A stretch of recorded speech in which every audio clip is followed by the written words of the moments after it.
미카엘과 그의 사도들 교회 130번째 설교를 시작하겠습니다. 요한복음 5장 17절부터 30절까지 보겠습니다. 예수께서 저희에게 이르되 내 아버지께서 이제까지 일하시니 나도 일한다 하시매, 유대인들이 이를 인하여 더욱 예수를 죽이고자 하니 이는 안식일을 범할 뿐 아니라 하나님을 자기의 친아버지라 하여 자기를 하나님과 동등으로 삼으심이라. 그러므로 예수께서 저희에게 이르시되 내가 진실로 진실로 너희에게 이르노니 아들이 아버지의 행하시는 일을 보지 않고는 아무것도 스스로 할 수 없나니 아버지께서 행하시는 그것을 아들도 그와 같이 행하느니라. 아버지께서 아들을 사랑하사 자기의 행하시는 것을 다 아들에게 보이시고 또 그보다 더 큰 일을 보이사 너희로 기히 여기게 하시리라. 아버지께서 죽은 자들을 일으켜 살리신 같이 아들도 자기의 원하는 자들을 살리느니라. 아버지께서 아무도 심판하지 아니하시고 심판을 다 아들에게 맡기셨으니 이는 모든 사람으로 아버지를 공경하는 것 같이 아들을 공경하게 하려 하심이라. 아들을 공경치 아니하는 자는 그를 보내신 아버지를 공경치 아니하느니라. 내가 진실로 진실로 너희에게 이르노니 내 말 듣고 또 나 보내신 이를 믿는 자는 영생을 얻었고 심판에 이르지 아니하나니 사망에서 생명으로 옮겼느니라. 진실로 진실로 너희에게 이르노니 죽은 자들이 하나님의 아들의 음성을 들을 때가 오나니 곧 이때라. 듣는 자는 살아나리라. 아버지께서 자기 속에 생명이 있음같이 아들에게도 생명을 주어 그 속에 있게 하셨고 또 인자됨을 인하여 심판하는 권세를 주셨느니라. 이를 기이 여기지 말라. 무덤 속에 있는 자가 다 그의 음성을 들을 때가 오나니 선한 일을 행한 자는 생명의 부활로 악한 일을 행한 자는 심판의 부활로 나오리라.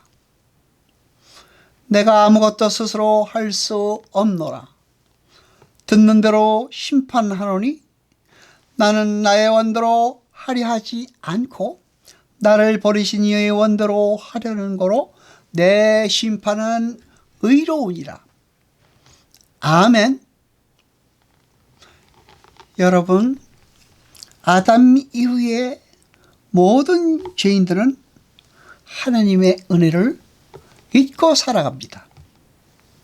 그 은혜를 자기 자신이 의도적으로 거부하며 사는 것입니다.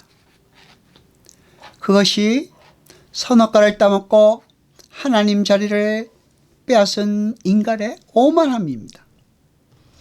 그래서 자꾸 자신의 힘을 하나님의 구원에 보태고 싶어 하는 것이 죄인들의 속성인 것입니다.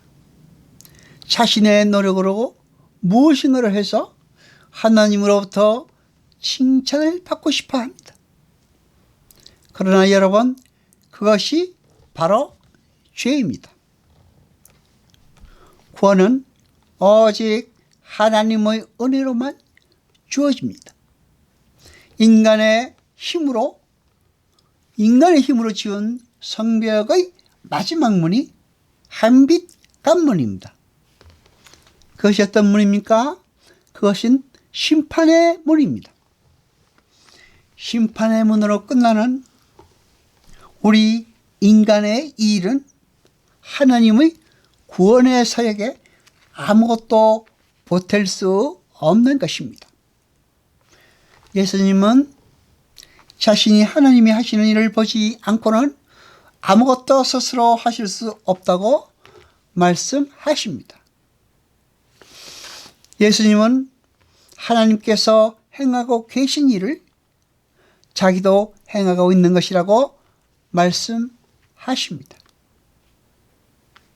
여기에서 행하시는 이라는 단어는 현재 진행형입니다.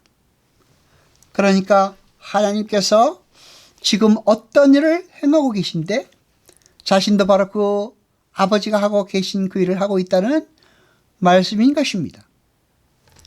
그런데 더 큰 일이라는 것은 21절과 22절 말씀처럼 죽은 자를 일으켜 살리시는 일과 심판하시는 일입니다.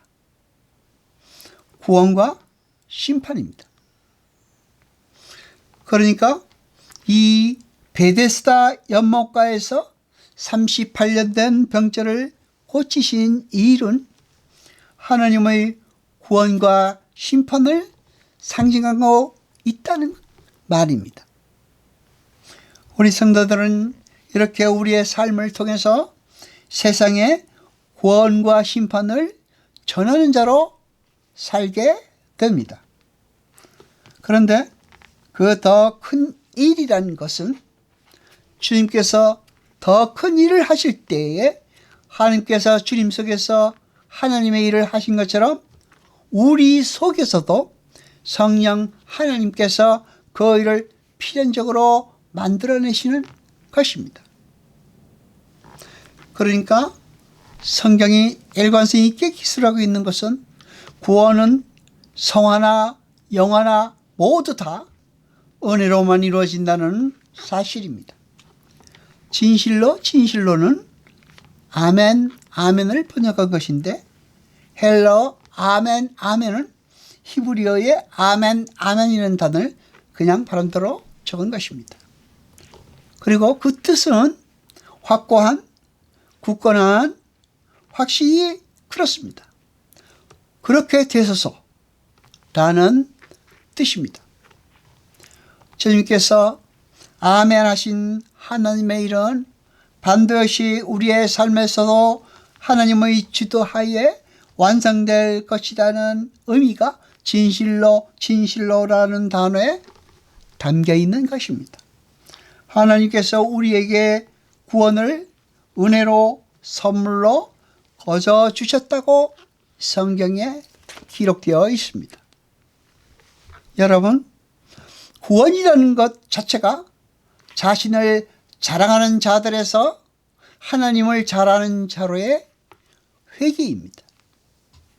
하나님의 백성들은 하나님 앞에서 혹은 다른 이들에게서 자기 자신을 자랑하는 사람들이 아니라 하나님을 자랑하며 하나님께 영광을 돌리며 하나님을 찬양하는 자들이 할 것입니다.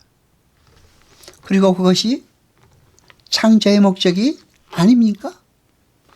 주님께서 말씀하시기를 선한 일을 행한 자만 생명의 부활로 나올 수 있고 악한 일을 행한 자는 심판의 부활로 나오게 된다고 말씀하십니다. 히브리서 기자는 선한 일을 예수 그리스도로 말미암아 우리 속에 이루어지는 것이라고 기술하고 있습니다. 그런데 그 일은 하나님께서 하시는 일이라는 것입니다. 온전케 하시고 그리고 자기 뜻을 행하게 하시고 이 모든 것이 사역동사입니다. 하나님께서 주도하고 계신다는 말입니다. 빌립보서 1장 6절을 보겠습니다. 너희 속에 착한 일을 시작하신 이가 예수의 날까지 이루실 줄을 우리가 확신하노라. 아멘. 여기에서 착한 일이라고 번역된 단어가 정확하게 선한 일이라는 단어와 같은 단어입니다. 그 선한 일은 하나님께서 시작하시는 것입니다. 우리가 시작하는 것입니까? 아닙니다. 우리가 해야 할 선한 일은 그럼 무엇입니까? 우리 안에서 하나님께서 창조하신 창조의 그 절차가 시간과 함께 진행되어 가면서 우리에게서 나게 되는 그 순간, 그 열매를 말하는 것입니다. 그러니까 열매를 누가 맺으시는 것입니까? 하나님께서 맺으시는 것입니다. 인류의 후속사뿐 아니라 우주의 역사까지도 모두 하나님의 작정 아래에서 하나님에 의해서 움직여지고 있는 것입니다. 우리는 그러한 하나님의 일하심 속에서 하나님의 은혜를 힘입어 하나님의 자녀로 잘 자라야만 하는 것입니다. 그 자라남 역시 하나님에 의해서 반드시 완성될 것입니다. 데살로니가전서 2장 13절을 보겠습니다. 그러므로 우리가 하나님께 쉬지 않고 감사함은 너희가 우리에게 들은 바 하나님의 말씀을 받을 때에 사람의 말로 아니하고 하나님의 말씀으로 받음이니 진실로 그러하다. 이 말씀이 또한 너희 믿는 자 속에서 역사하느니라. 아멘. 말씀 자체가 하나님의 능력이 되어서 우리 안에서 역사하여 우리는 하나님의 자녀답게 변화하는 것입니다. 하나님은 그것을 우리가 행하는 선한 일이라고 말씀해 주시는 것입니다. 아직까지도 자기 자신을 우주의 중심이라고 생각하는 인본주의적 사고에서 빠져나오지 못한 사람들은 그러한 말을 들을 때 어떻습니까? 분노하게 되는 것입니다. 인간들이 어떠한 절대자의 손에 의해서 정해진 역사를 살아가야 한다는 것에 대하여 참지 못하고 분노하는 것입니다. 그리고 인간들은 자기도 무엇인가를 할 수 있다고 주장합니다. 그러나 그것은 망상입니다. 그러나 성도에게 일어나는 모든 일은 선한 일입니다.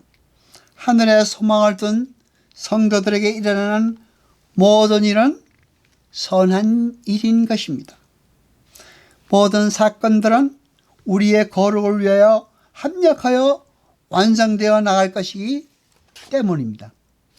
하나님은 우리를 구원하시기 위해서 이 역사를 운행하시는 것입니다. 그러니까 지금 여러분에게 일어나는 모든 일은 하나님의 주권하에 이루어지는 하나님의 배려라고 생각하시면 됩니다. 감격과 찬송 속에서 우리에게 주어진 모든 역경을 이겨내야 하는 것이 옳습니다. 본문 29절의 내용이 무엇입니까? 요한복음 5장 29절을 다시 보겠습니다. 선한 일을 행한 자는 생명의 부활로 악한 일을 행한 자는 심판의 부활로 나오리라. 아멘. 여러분, 그 선한 일을 행한 자만 생명의 부활로 나오게 되는 것입니다. 우리 안에 일어나는 선한 일을 감사함으로 받아들이며 살아가야 하는 것입니다. 기도하시겠습니다. 여호와 아버지 하나님 거룩하시며 세세토록 영광과 찬송 받으소서. 말씀을 들을 때에 우리에게 믿음을 주시며 깨닫게 하소서. 이 모든 것 감사드리며 우리에게 선한 일을 행하시는 아버지 하나님께 우리 주 예수 그리스도 이름으로 감사드리옵나이다. 아멘.